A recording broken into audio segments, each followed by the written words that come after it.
After a small injury, the training has finally started for the 24-hour champs in December.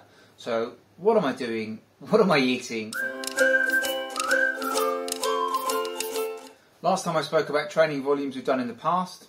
This time round, we're 12 weeks out, 11 weeks maybe now. Where are we at? Actually, I've had an injury. So I've had a bit of an injury in my foot, just around the big toe, underneath there. So I had to take 10 days off fully. And then I've built back up. Last week was around 10 hours, which was about 80 miles. This week we're aiming for about 12, 13 hours, which is another step up again, which might be around 100 miles, depending on how many hills are in there. And then from that point, we're going to build on and aim for the consistency around that 12, 13 hours for a couple of weeks, and then build up to maybe 14, 15 in some of the bigger weeks. But it depends on how the body reacts, how I'm feeling, and what sessions we've got each week. What do the weeks actually look like with the training? There's a lot of easy running in there. A real bulk of that training is pretty easy. There's generally a midweek session that's quite meaty in terms of the volume of training we're doing in there. It's not super hard or fast in terms of the paces, but what Tom Craggs, my coach, and I try to do is build up the volume of steady work. And this can be anywhere, if you're talking about lactate threshold, just below the first turn point or in between that first and second turn point. It's hard, but comfortably so.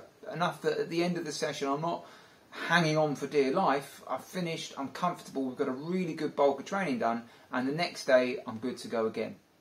What about the long runs and the weekends? The weekends, they might have another session and a long run, or it might be a long run with some change of pace built in there. Again, some steadier work, but not necessarily much quicker than marathon pace.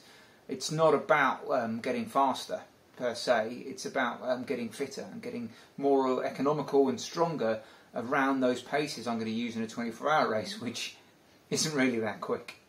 A question often asked about is nutrition. So in these sessions, the harder sessions, I'm fueling with at least 60 grams of carbs an hour.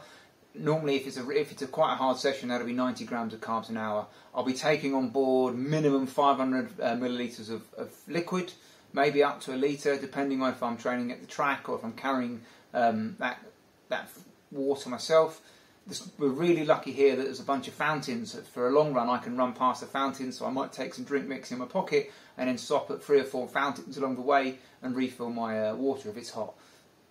The main reason there is to make sure that session isn't kind of impacted in terms of quality, but also if I'm running again that day or running the next day, I'm not having to recover from being massively dehydrated because it's been hot or humid. It's still around kind of mid-20s here, and some days the humidity can get up to 70, 80, even 90%. So someone like me who generates a fair amount of heat when running really doesn't dissipate it very well. It's good training for Taiwan, where it will be mid-20s throughout the day, dropping maybe to low, 18, 19 centigrade in the evening. But so training in 80 to 90% humidity, which is what the race will have, is one, there'll be a small kind of adaptation for the body there, but that's not actually the biggest reason why I would do this in the build-up. The main thing is getting an understanding of how easy or how hard, how easy I have to work to not start seeing my heart rate drift up for the same effort, see myself overheating, because that's what's going to be a main factor in Taiwan in December. What do I eat? So handily, I've got some of the products here. The pH 30 gram gel. It's something I use quite regularly in my training, and I also got their pH 30 gram chews. I quite like these. They're like Turkish Delight, so these are normally my go-to choice. For a longer run, I'll have a couple of gels as well. That said, it's not just pH products that I use when I'm running. I'll have a decent amount of Haribo, some kind of these Galbusera crisp breads I really like. They're a little bit harder to chew when you're running, but I feel that's good training for the racing, later stages of a 24-hour when you don't fancy the food you've got. And if there's some chocolate bars around, I've been known to pinch out these chocolate bars and take them on long runs. Just think about the amount of carbohydrates per hour you're getting in. If it comes from slightly different and slightly cheaper things, like I'm fortunate to be sponsored by Precision Fuel and Hydration. But even then, I still like to mix it up with some stuff from the supermarket, big bags of sweets or just things I like eating on a long run as well.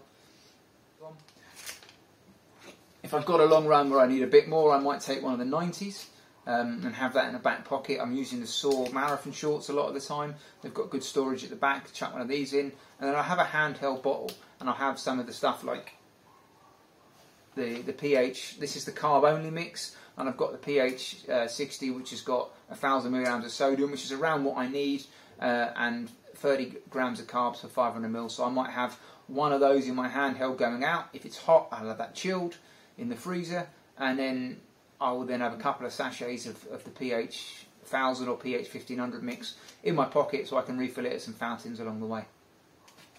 Hope you've enjoyed the video. If you've got any questions, pop them in the comments below. Please like, subscribe, share it if you want to get other people interested in 24-hour running. And if there are subjects that I've not covered yet that you really want me to get into quite soon because you've got a race coming up, pop it in the comments, and I'll try and put that on the list for next week.